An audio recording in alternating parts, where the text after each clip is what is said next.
As-tu déjà été dans cette situation où, après une rupture, tout ce que tu voulais, c'était récupérer cette personne spéciale? Je comprends parfaitement ce que tu ressens. Et cela peut sembler que la seule solution est de prendre le téléphone, envoyer un message ou essayer d'appeler. L'anxiété de perdre cette personne à jamais peut être écrasante. Mais je suis ici pour te parler d'une stratégie qui peut sembler complètement inhabituelle, mais qui est extrêmement efficace. Le silence total. Oui, tu as bien entendu. Le silence est la clé. Cela peut sembler contre-intuitif, mais crois-moi, cette technique est l'une des plus puissantes pour reconquérir quelqu'un. Réfléchis un instant. Quand une relation se termine, il y a souvent beaucoup d'émotions en jeu, des blessures, des disputes et des ressentiments. Tout devient très intense, et toi et l'autre personne êtes pris dans vos propres émotions. Dans cette situation, la dernière chose que l'autre personne souhaite, c'est rester piégé dans un cycle de dispute ou de confrontation.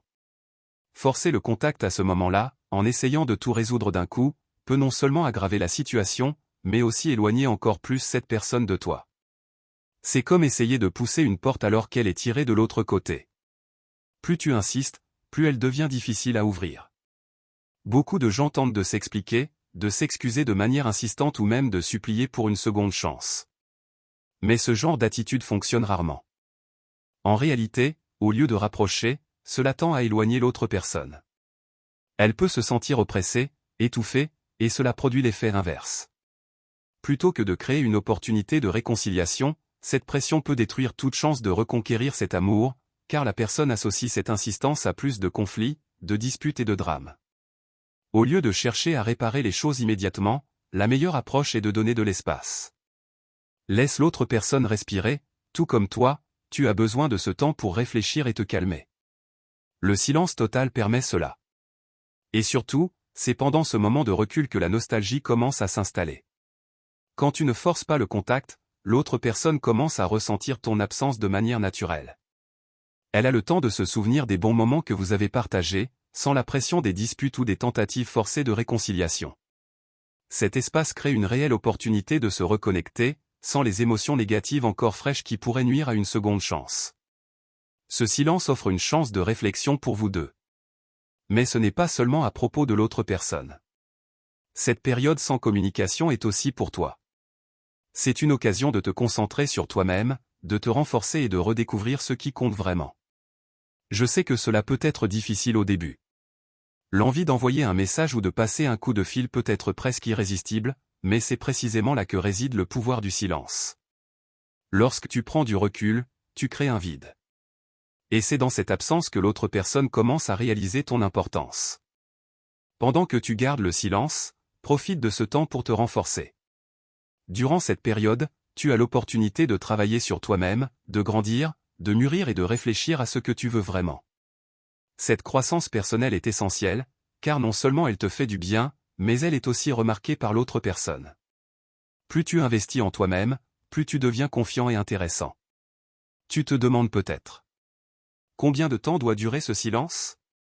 Idéalement, cette période de distance doit durer entre 30 et 90 jours. Moins que cela peut ne pas suffire pour que l'autre personne ressente ton absence, et plus que cela peut donner l'impression que tu as complètement abandonné. Mais bien sûr, cela varie selon les situations. Pendant ce temps, il est essentiel de vraiment rester à distance. Pas de messages, pas de likes sur les réseaux sociaux, et pas de tentatives de rencontres fortuites. C'est un moment de silence total, sans exception. Si vous veniez à vous croiser pendant cette période, peut-être lors d'une soirée ou par hasard, comment réagir? La meilleure façon de gérer cela est de rester calme et courtois.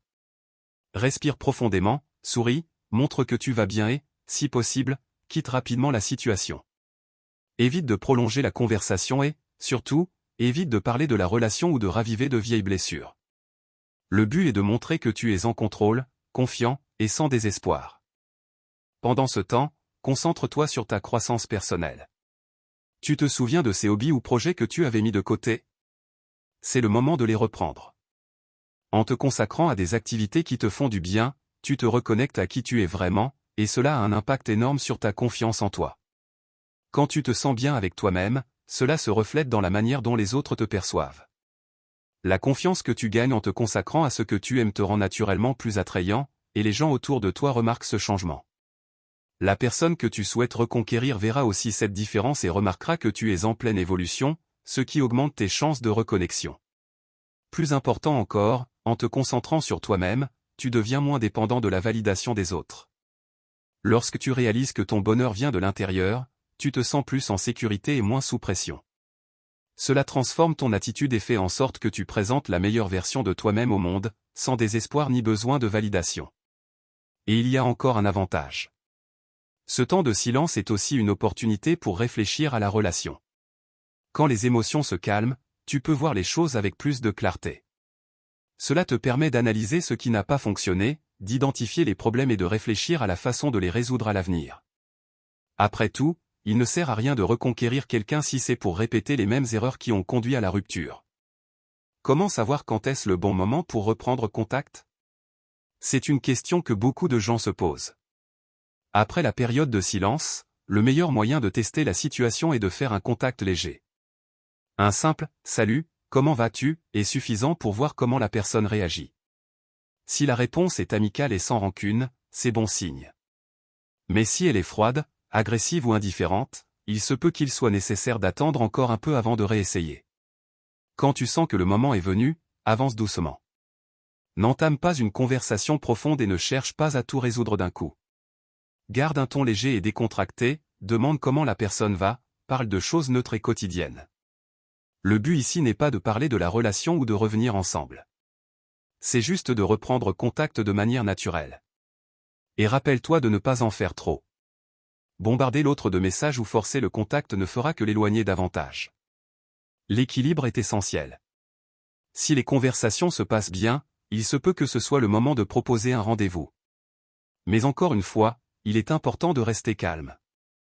Ce premier rendez-vous ne doit pas être l'occasion de discuter de la relation ou de parler de réconciliation. Utilise ce moment pour te reconnecter de manière légère. Montre que tu vas bien et que tu as changé, mais sans forcer. Laisse l'autre personne le découvrir par elle-même. Je sais que ce processus peut être difficile. Reconquérir quelqu'un demande de la patience, du contrôle de soi et de la persévérance. Parfois, il peut sembler que rien ne se passe et que l'autre personne ne reviendra jamais. Mais il est important de rester concentré. Continue à investir en toi-même, continue de grandir et de te renforcer. L'important ici est que tu deviennes une meilleure version de toi-même, indépendamment du résultat. En parlant de défis, quel a été ton plus grand défi jusqu'à présent?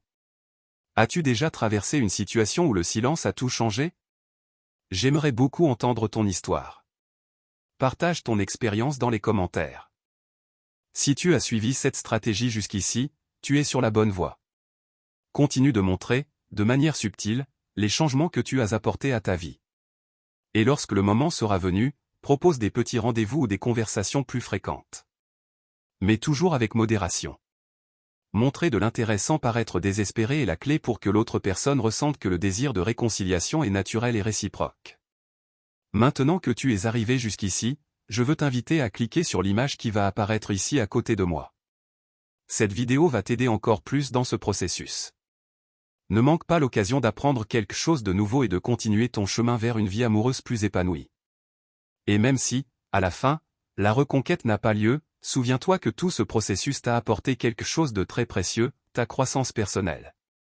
Le silence total peut être l'une des stratégies les plus difficiles à suivre, mais c'est aussi l'une des plus gratifiantes. Non seulement il te donne une chance de reconquérir quelqu'un, mais il t'offre aussi l'opportunité de te reconnecter avec toi-même et de devenir une version plus forte et plus mature de qui tu étais.